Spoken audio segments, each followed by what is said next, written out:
selamat datang di pertemuan ke-14. Pada pertemuan kali ini, kita akan membahas mengenai chapter 7, yaitu Transaction Cycle, the HR Management and Payroll Cycle.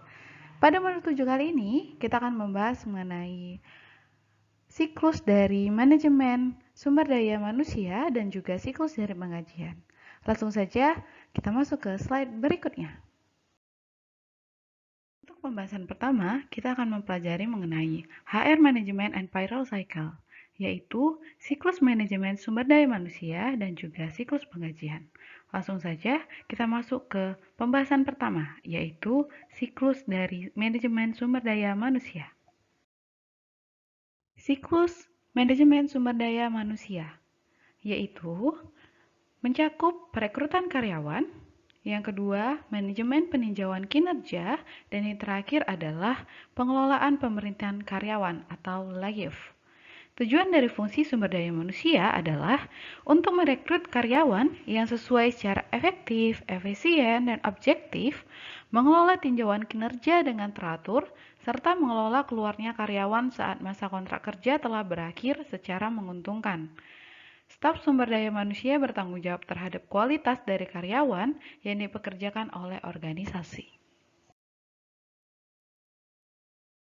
Dan yang kedua, kita membahas mengenai siklus dari penggajian. Nah, siklus dari penggajian ini akan dimulai dari merekap total jam kerja karyawan, kemudian penentuan tarif gaji dan upah karyawan, dan yang terakhir adalah perhitungan dan pembayaran gaji dan upah secara tepat waktu kepada karyawan. Tujuan dari tahapan penggajian ini adalah untuk menghitung dan mengeluarkan semua pembayaran gaji dan upah kepada karyawan dengan benar. Hal ini meliputi kegiatan memastikan bahwa jam kerja direkam dengan tepat waktu dan akurat. Yang kedua, penentuan tarif gaji dan upah karyawan. Dan yang ketiga, memastikan bahwa pembayaran gaji tepat waktu dan sesuai keinginan karyawan. Setelah membahas mengenai siklus dari sumber daya manusia dan juga siklus penggajian, selanjutnya kita akan membahas mengenai dokumen yang berada di dalam siklus manajemen sumber daya dan juga di dalam siklus penggajian. Apa saja dokumennya? Langsung saja kita masuk ke slide selanjutnya. Untuk dokumen pertama, yaitu Employee Personal Details. Dokumen yang digunakan untuk menyimpan informasi karyawan seperti nama, umur, jenis kelamin, alamat, nomor telepon, dan lain-lain. Yang kedua, dokumen yang bernama Employee Employment Details, yaitu dokumen yang digunakan untuk menyimpan informasi perekrutan karyawan seperti tanggal diterima bekerja, gaji pokok, skema penghargaan pekerjaan, dan hak cuti karyawan. Kemudian yang ketiga, Selection Criteria, yaitu dokumen yang digunakan untuk menyimpan detail deskripsi pekerjaan dan kriteria seleksi yang berhubungan dengan pekerjaan. Dan yang keempat adalah Job Application, yaitu dokumen yang digunakan untuk menyimpan lamaran pekerjaan yang diterima untuk memenuhi posisi yang kosong. Nah, masih ada lagi nih dokumennya. Kita lanjut ke slide selanjutnya.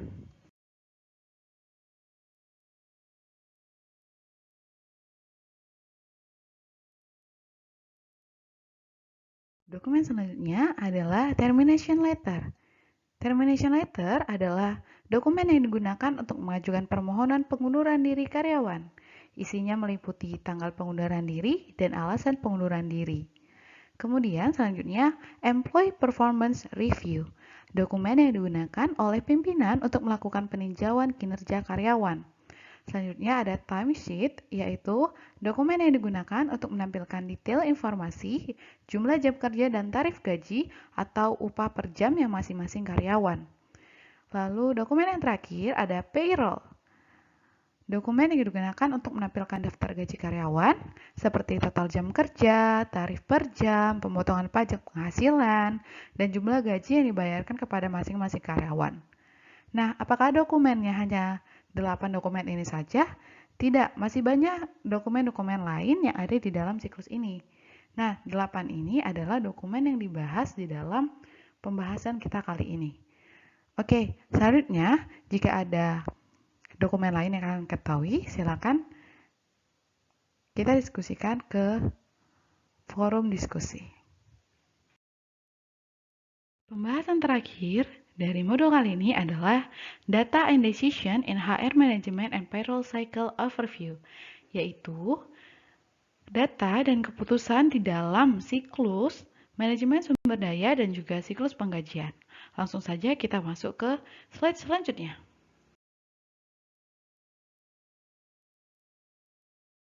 Pembahasan pertama akan membahas mengenai data di dalam siklus manajemen sumber daya dan juga di dalam siklus penggajian.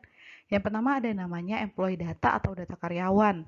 Nah, data karyawan ini adalah data yang pertama kali dibuat ketika seorang karyawan baru direkrut dan selalu diupdate secara terus-menerus sepanjang masa kerja mereka yang mencerminkan tingkat pembayaran yang akan dilakukan kepada karyawan tersebut terhadap seluruh kinerja yang mereka lakukan.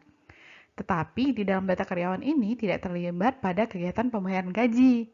Yang terlibat di dalam kegiatan pembayaran penggajian itu terdapat di dalam payroll data atau payslip, di mana kegiatan pembayaran gaji menghasilkan sebuah rincian terkait semua pembayaran yang dilakukan untuk karyawan dan dibuat oleh staf penggajian. Data selanjutnya ada yang dinamakan job vacancy data atau data lowongan pekerjaan. Data untuk perekrutan karyawan di mana isinya adalah mengenai posisi yang kosong di dalam sebuah perusahaan. Ada dua status data di dalam job vacancy data ini. Open apabila belum ada calon karyawan yang melamar, dan close apabila posisi telah diisi oleh karyawan baru. Selanjutnya, position description data merupakan data yang merincikan setiap peran yang terdapat dalam organisasi. Dan yang terakhir adalah income tax data, data pajak penghasilan, data yang berhubungan mengenai pajak penghasilan karyawan yang disesuaikan dengan PPN yang diatur oleh pemerintah. Setelah data, selanjutnya kita akan membahas mengenai keputusan yang ada di dalam siklus manajemen sumber daya dan juga siklus penggajian. Yang pertama ada yang namanya creation of new position atau penciptaan jabatan baru. Ini membutuhkan pemahaman terkait keterampilan dan pengalaman yang dibutuhkan serta kebutuhan unit bisnis terhadap calon karyawan yang akan ditugasi. Yang kedua, whether to fill exciting vacancy, pengisian lowongan yang ada, meliputi prediksi kebutuhan yang akan datang terkait sumber daya yang terlibat dan juga meliputi pertimbangan tentang apakah berkonsentrasi pada pencarian anggota internal atau pelamar dari pihak eksternal perusahaan. Lalu yang ketiga ada employee payment policy and procedure, kebijakan dan prosedur pengajian karyawan. Membutuhkan pengetahuan tentang pengaturan karyawan yang berlaku, standar industri, dan juga kebutuhan hukum.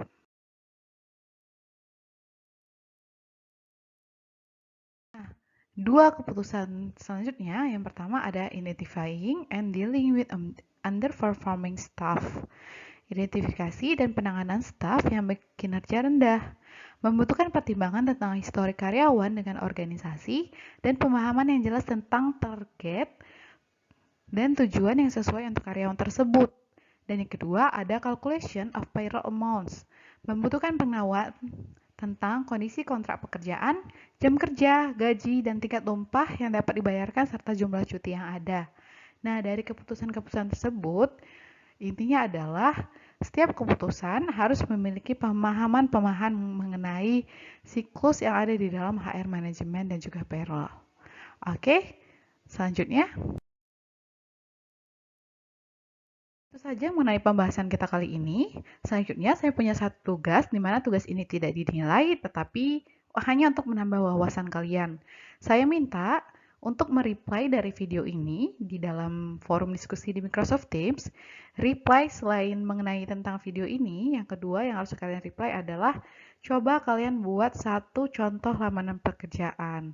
Nah, kalian bisa kirim tipenya Word atau langsung image aja, gambar, di mana nanti kita akan berdiskusi mengenai bagaimana sih untuk dokumen pekerjaan yang terbaik gitu, dokumen untuk melamar pekerjaan yang terbaik. Oke, mungkin itu aja. Terima kasih. Dan jangan lupa di pertemuan ke-15 kita akan mengadakan live meeting. Don't forget ya guys. Thank you, salam sehat dan tetap semangat.